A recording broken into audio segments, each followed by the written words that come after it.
Welcome to the Confluence cast presented by Columbus Underground. We are a weekly Columbus-centric podcast focusing on the civics, lifestyle, entertainment, and people of our city.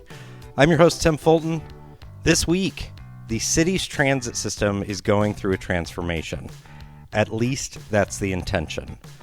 On the occasion of an impending transfer of power and a sales tax issue on the ballot this fall to bulk up services, Columbus Underground reporter Brent Warren sat down with both the outgoing and incoming CEOs of the Central Ohio Transit Authority, or COTA, to discuss the shift in leadership, the transportation projects set to be on the ballot this fall, and what's next for the former Greyhound station in downtown.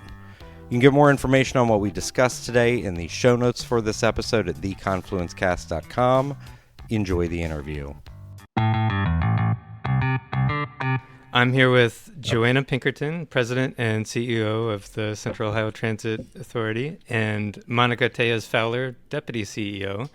But those titles are about to change very quickly, very soon.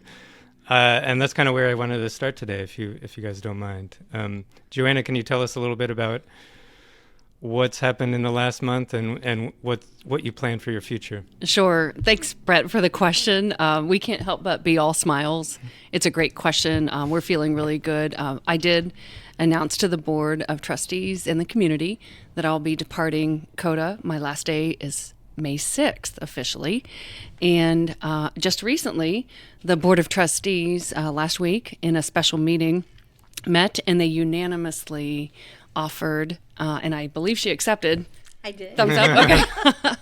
Okay. To Monica Tejas-Fowler to be the next incoming president and CEO of COTA. Mm-hmm. And can you tell us anything about sort of how that decision was made from your end? Sure. Yeah. You know a lot about transit, and I do think there's kind of a following and an understanding in the community that things are changing. That includes our transit agency and mobility and how we move to support this growing economy. As part of COTA's growth, we have been really successful in recruiting talent, everyone from frontline operators to IT professionals, and Monica was one of those recruitments. Now, I hope she doesn't mind me admitting it was a tough recruitment. We stole her away from another very successful transit agency on a different coast of the United States. She has a lot of experience, which she can tell you about, in other states, having built out major capital programs. So 2 years ago, when we really were looking for someone with an eye on operations, we had her in our sights. It took us almost a year to recruit her to the Columbus region. And thankfully, with Columbus, we have a great story to tell. And she bought into the vision of helping us get to next. Mm-hmm. I do want to hear about your background, Monica. Joanna, can you tell us what you're going to be doing next? Or do you have those plans out? Are they made yet? Well, that's the question top of everyone's mind. My next is focusing on myself and figuring out how I want to invest my time, going through a lot of changes right now with sending my youngest away to college this fall. And I'm really having great conversations when you think about having worked in the automotive industry, transit, and tech. I'm exploring what might be next for me, but those plans are not set yet. Mm-hmm. Monica, can you tell us a little bit about that decision to come to Columbus and your background before you did? It was about a year ago that you came to COTA. Is that right? It's almost exactly a year ago, actually. Yeah, I think I do have a history of large capital projects. So in Texas, I did a couple of rail projects in Denton County, a 21-mile rail project that connected downtown Denton to DART in Dallas. That's a lot of inter-community, inter-agency collaboration, so a very regional approach there. That was also probably a very expensive project, right? What was the price tag on that? Very expensive, but it was a little over $500 million. Okay. So now this is years back, so Yeah. It would be more if fast forward, construction prices is probably close to $1 billion. And then shortly after that, so that was kind of an interesting place because it was really a smaller agency, and I got to do a lot of, everything from strategy, the financial model, debt, to actually being out on platforms while we're installing ticket vending machines and understanding positive train control and all of those pieces. So that was really kind of fun and really kind of my big exposure to that large transit capital projects. I got recruited to go over to Fort Worth because they were in the process of trying to build a rail there, where they built, and we ended up being building a 27-mile rail project that went from a little past downtown Fort Worth into DFW Airport. Again, connects with DART, connects with Denton. The regional connection is huge, and so really kind of understanding the customer aspect of that, and everything we did was kind of that approach of what does it look like for a customer, because they don't see boundaries and they don't want to, they don't need to, and so really kind of bringing that approach. So it was really kind of good. We did a first time debt issuance there, where we received a bond buyers deal of the year award for that. We're recognized for that. That's in the financial world, that's a pretty big thing. But also it really got a lot of accolades from FTA on that project in specific, and we had a lot of regional support. Based on that, I got recruited to go to Washington State, did some BRT projects there. Okay. And they actually had one built out. They did the groundbreaking for the second one in September, and they are under construction for their third line there. So that's in Vancouver, Washington. It's right across the river from Portland, Oregon. So really kind of, again, taking that regional approach and the connectivity. We were actually, we had service that went across the bridge into Portland. And so as we were there, they started talking about replacing the Interstate Bridge project. So the transit agencies are really kind of big partners in that, because the big push there is the bridge should not be built without a dedicated, some sort of dedicated guideway. And what would that look like? So whether it's light rail, whether it's BRT, and who would run it, and all of those different aspects. So I was a representative for that mega project. So it was the only project that I didn't see through till the end, and I was a little disappointed. But in talking with Joanna and Emil, who is my predecessor, really kind of got excited about the things that are going on here in Columbus and the opportunity that's in front of us, right? And so, made the trip out here. And once I was here and I recognized the community, I saw all the possibilities. I think that's when I was kind of bought in, aside from just Joanna in general. She knows how I feel about her. We did a pretty hard sales job. It was, but it was easy, wasn't it? The restaurants and the lifestyle. It just, maybe I hear the term a lot that we're an undiscovered gem, and I don't think that's the case anymore. But once you actually get your feet on the ground in this city, in this community, it kind of sells itself. It's a beautiful community. Yeah. I mean, especially coming from the West Coast for me, like we were walking out to lunch one day and I was like, I just love the sidewalks, and they're so clean and they're so open, like you can just walk on a sidewalk. And coming from the West Coast, that's kind of like, that's not really a thing there all the time. So just have really enjoyed it. And I think once I came here and visited here, it wasn't that much harder to get me to say, I want to be part of this. And in terms of the work of what COTA has been doing, like for the past year and this coming year, I mean, I've been writing about this stuff for over a decade, and this strikes me as maybe the most important year for COTA in that time. There's just a lot happening. There's a lot of big projects. What's your vision for COTA this next year and for the future? Where do you see it heading? That's, such a great question, but I would say that I don't really have to come in with a whole new vision because the vision's already there. It's really just more about implementing it. And that's the great thing about it is there's kind of this long laid out plan. I think maybe we get in 5-6 years and maybe we're starting to think about, okay, well, what are we talking about? If we are able to get the density that we need, if we are able to see some of the development go in, is that when we start talking about, like, are there other alternatives we need to start evaluating? But for now, I think we need to just build out what we have planned. That vision is laid out there. And that's really the path we need to do, because I think we need to introduce the region to what the possibilities are. And once they start, like, embracing that, and we see that, then we can then say, okay, now we can make we can dream bigger here. Yeah, well and said. we can do bigger things. Well said. Yeah.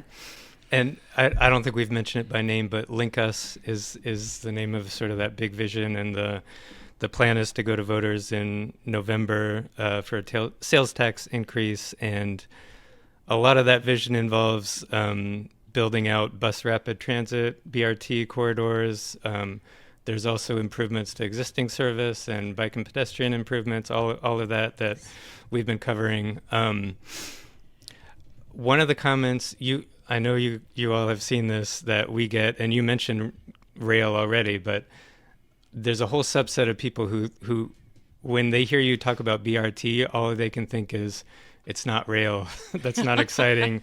When are we going to get rail in Columbus? So I don't know if both of you want to touch on that. I think we can both touch on it. Yeah. I was here during the 1999 initiative. I think the reality is how much things have changed in that 25-year time span, especially the fact that BRT and dedicated transit, rapid transit, has accelerated across the nation. It's actually a preferred alternative. You see a lot of communities who are choosing to do BRT instead of rail because it gets you the same headways, the same timing, and it's done at a fraction of the cost.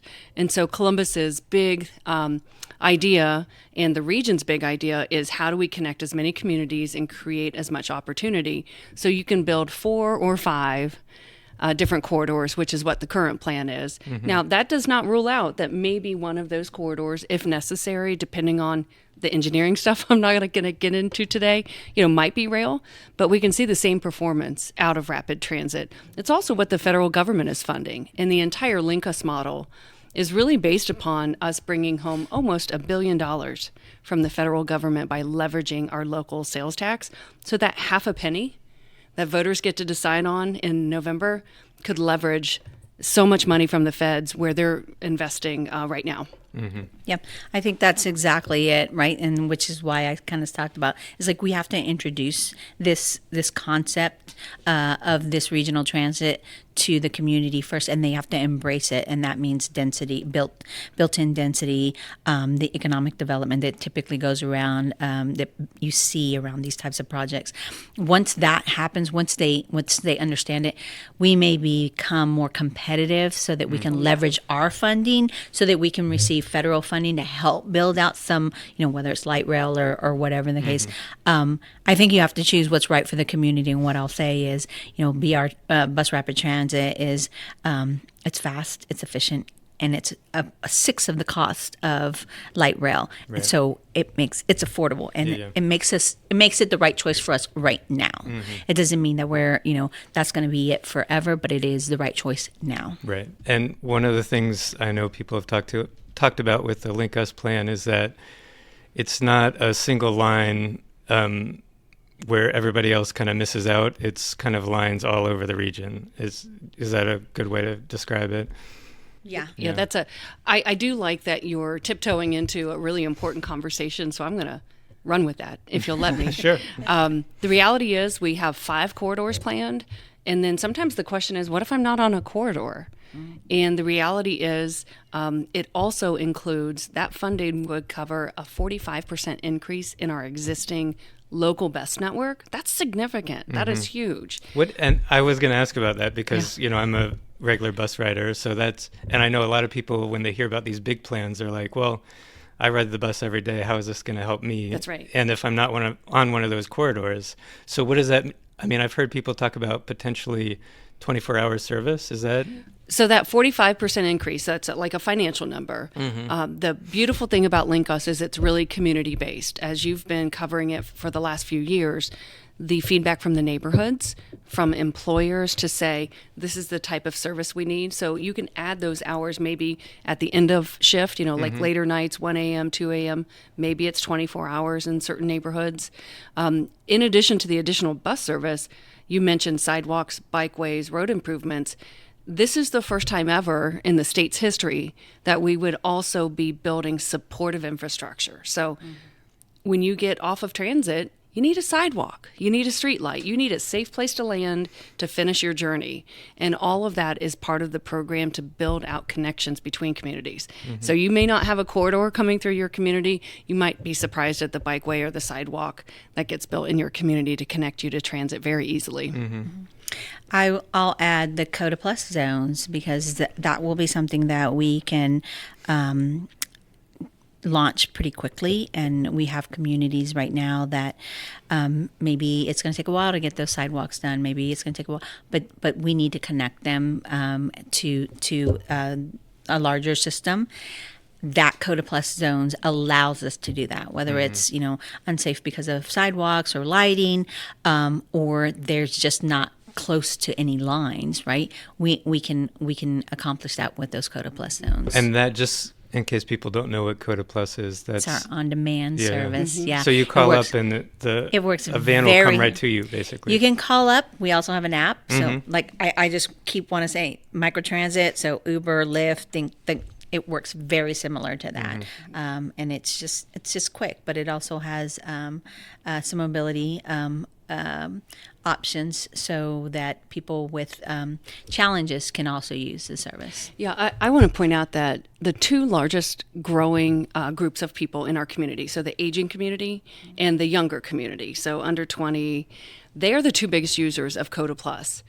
They are driving demand. It has increased more than I think it's 2,000 or 3,000%. I know this is recorded. Don't quote me on that. Since we launched it with our partner Grove City in 2019. And then since then, Westerville, the entire city of Westerville, you can ride COTA Plus. And it's been amazing to see how people who maybe don't own a second car in the family, or they don't drive anymore, or they're not driving yet, are using it for point-to-point trips. Like, hey, I need to do a grocery trip, or I need to go to the doctor, or I'm going to take it to get to a fixed route transit line. It has surprised us. We modeled our microtransit off of what had been done by Chicago and LA in the kind of 2015, 2018 era. And it's really been a model that transit agencies across the nation have replicated. So LinkUs includes funding to expand that to other neighborhoods. We have a lot of neighborhoods and cities who want it today. So working on it. So after that November vote, COTA Plus will be a really quick reality. Great. I wanted to ask about another potential big project, which I haven't heard as much about recently, which is the Greyhound, the former Greyhound station downtown, which COTA owns. I'm trying to remember the timeline. COTA bought it in 2021.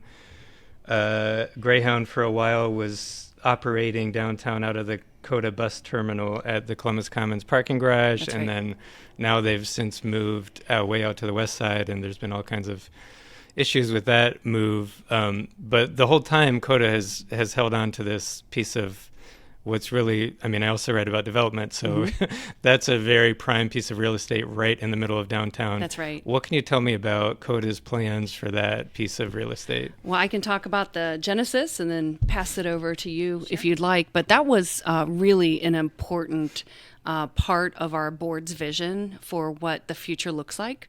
So knowing that real estate had issues for decades in the past. It was very successful for us at the time to bring Greyhound into our site, the bus terminal, and let them run operations there. So securing that site for future development, this is where I really like to talk to the community about COTA as a tool, right? We should be supporting your goals and your economic development, your social structures. I think we all know that the rate Columbus is growing, something needs built on that site. So we have undertaken a federal process. We are regulated by FTA and the DOT to make sure the site is clean, and that it's safe. It's kind of a long, drawn-out process. I might say a little bureaucratic. Clean in terms of like not polluted or that kind of thing. Yeah. That's right. And double-checking for historical value. Okay. Of anything that was previously on the site. When we get through that process, we really would like to partner with the development community to see what is feasible, what type of mixed-use development should be on that site. So again, we own the land, but we see the development community coming in and really building that out in the future. Yeah. And I think, so one of the studies that's being done right now is the downtown convergence plan, right? So they're really kind of trying to analyze, where are the best places for there to be kind of that transit hub, so to speak. Will it continue to be that location? There's also discussion about bringing passenger rail to the region. And, obviously we're going to have to connect to that. We want to be huge partners with that. So, are there two different large hubs somewhere downtown connecting? That's certainly one of the main ones, and East Main is kind of always on discussion, but I think that those plans have to kind of play out, and there has to be some decisions made. That's not a COTA only decision. Obviously, the City of Columbus is a huge partner in making that decision, but that will kind of guide us in what we put there. But the discussion with developers is ongoing. Okay. And it's certainly something that I think we're trying to keep interest in, and ensuring that when it is built out, it's built out in a big positive way. Can you give me any kind of timeline for when like the studying is going to be wrapping up, or when we could see something come together for that site? Yeah, that's wrapping up soon. And I think that decision, we're really looking for that decision to be made here in the latter part of this month or early April. So I'm hoping that we have some decisions to bring to our board by this summer. That decision, for clarification, being the feds kind of clearing us to move forward. I see. Yeah. Okay. And the development community's been wonderful. They've been incredibly patient. Because we can't, have a predetermined conclusion there. We have to let some of the studies take place. So getting that feedback, like in the next month or so, allows us to then officially begin conversations with the development community. I think when you look at what that was formerly known as the CDDC, I think it's Downtown Columbus Incorporated very now. Recently, yes. What they're looking at with the number of residential units they'd like to see downtown, more walkable and connected communities, you can expect that they would be participating in that. But there's no official plans right now. Just want to be really clear in case any of the feds are listening. Okay? I'm sure there's been interest, though. You keep mentioning the development community. I'm Yes. sure there's interest in that site. They've been great about it. Yeah. I wanted to ask really quick, because in the last couple of years, there's been kind of a struggle, and I know it's not just at COTA, but to hire enough operators to ramp up the service the way that you've wanted to. Where do you stand with that, and what's outlook like for even this year? I know there may be some service changes coming, and how is the hiring going? And I know also, sorry, this is a multi-part question. Monica, you also you were involved in the talks with the union about the latest contract, which was just signed. Can you talk a little bit about that and where we stand in terms of the workforce and getting people to work at COTA? Sure. Yeah. So, the contract was, I think, from my perspective, very positive. One, we got a contract for 3 years, right? That's a great win. But I think even more so is I think Joanna and I really came in with ideas about what we wanted to see in that, and that was for us demonstrating to the employees how we recognize what they bring to the table and the vital role that they play within COTA and in the community in general. So it really wasn't about us going in and getting a win, other than making sure that they understood that we truly value the efforts that they put forth every day, right? So we were able to do that, with wages and benefits, but also in just bringing them to the table more. So one of the things that I think that may be overlooked, but is very important, is we really set up multiple committees internally to say these are work groups that we're going to have internally that will not just be COTA administrative staff, but it will also be TW representation. And the rationale behind that is we want to make sure that as we're having these discussions and we're making decisions, that there's really a partnership there, right? And so that's really something that I would say is a win. I also think that there are some benefits to that contract that will continue to not just retain the employees we have, but attract employees. And I think at some point, this is going to be really one of the more attractive places to work in the region. I would agree with that wholeheartedly. Even when you think about the fact we're the last, industrialized country that doesn't have support for families. So we got out ahead of that even before the contract with the 12 weeks paid family leave for birthing parents and 6 weeks for all other parents. We have employees taking advantage of that. I think there's a recognition. You started the question with the workforce shortage. This is not unique to COTA. It's not unique to transit. This is a reality that our nation faces.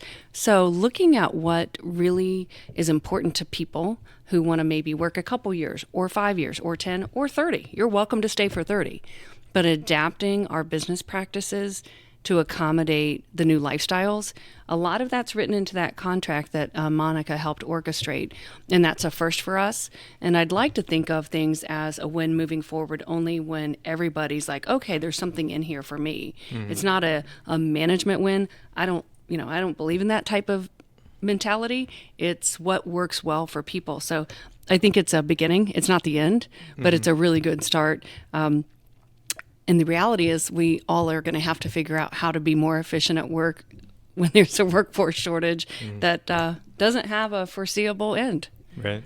And in terms of the coming year and the possibility of getting, hiring on more operators and adding back service. That's been going great. Yeah, so okay. Our last two same-day hiring events that we had last year, incredible success. We're having another one here in just a few days. I think it's April 24th. Yes. So come on out, April 24th. From what I understand, it's a lot of fun. It We have a is. food truck. Yeah. We and I think the first one was very successful, but as successful as that one was, the second one just Even like bigger. it was even better because there was some lessons learned. They were able to streamline a lot of things, and I think people came out, and I mean, just an incredible group of people who were really passionate about transit and mobility in general. So we were really excited. I mean, I got to go out and spend a couple of hours out there and do some interviews myself, and it's just really a good time. And really kind of we have representation. We have operators there. We have some vehicle maintenance technicians that come out. We have people from administrative staff, and of course HR is there to keep us in check. But I think from the community perspective, we really are getting a lot of interest in finding a place here at COTA for them. And I think that's part of a broader conversation. You and I have known each other for years now, and I'm really passionate about people getting into STEM and the trades. So that's a broader conversation happening right now in Ohio, Central Ohio. There's a lot of job opportunities. Maybe you don't grow up thinking, oh, I want to be in transportation. There is so much going on here, from IT to vehicle maintenance techs to electrification. Like, we need people who can understand how to help us adapt to hydrogen fuel cell. Our operators are not only frontline service employees, they are operators driving $1 million computer on wheels, right? So it's an exciting career field to look into, and I think we're finally getting people to understand there's a lot of different opportunities here. Well, great. We're running out of time, so I want to thank you both for taking the time to talk to us today. I really appreciate it. Is there anything else you wanted to add? Is there anything we missed? I always, when I'm talking to people for stories, I always say that at the end because I sometimes get some of the best stuff that way. But is there anything that we missed that you wanted to add before we go? I would like to point out, this is our 50th anniversary. Not a lot of organizations make it to 50. We are here for the community, and I think all of our pins say something like rolling since 1974. And if the community wants us to, we're going to keep rolling for another 50. Great, thank you so much. Sure. Thank you.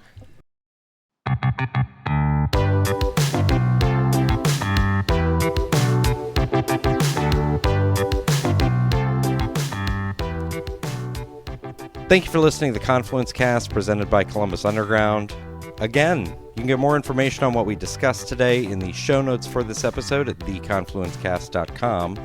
Please rate, subscribe, share this episode of the Confluence Cast with your friends, family, contacts, enemies, your favorite transit specialist.